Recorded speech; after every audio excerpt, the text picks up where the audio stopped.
ওয়ালাইকুম আসসালাম, sit down. আচ্ছা, তো সবাই ভালো আছো? তো সবাইকে আজকে একটি গল্প শোনাবো। সেটা হচ্ছে, আমার ছোটবেলায় একটা হুজুর পড়াচ্ছে। তো কিছুদিন আগে সেই হুজুরের সাথে আমার দেখা হলো। তো তাকে বললাম, আসসালামু আলাইকুম হুজুর, কেমন আছেন?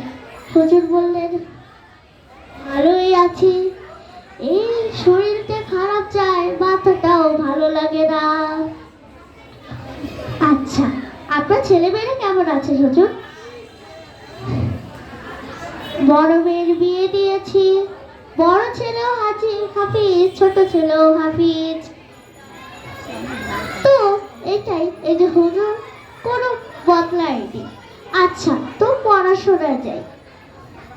আচ্ছা হাসুনি, এদিকে আসো তো, বলো তো গতকালকে কি পড়া ছিল?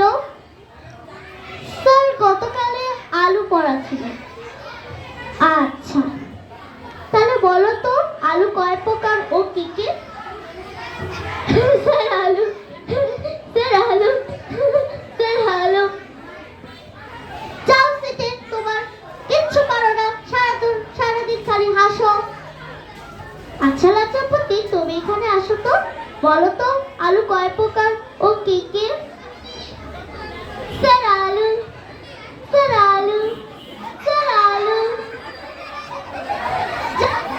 তুমিও কিছু পারো না, সারাক্ষণ খালি লজ্জা। আচ্ছা চুলকানি, তুমি এখানে আসো, বলো তো আলু কয় ও কি কি? স্যার আলু, স্যার আলু, স্যার আলু, স্যার আলু। আমার স্কুল থেকে বের হও, তুমিও কিছু পারো না। একজন খালি হাসে, একজন খালি লজ্জা পায়, একজন খালি চুলকায়। যাও, কেউ কিছুই পারে না। ধন্যবাদ।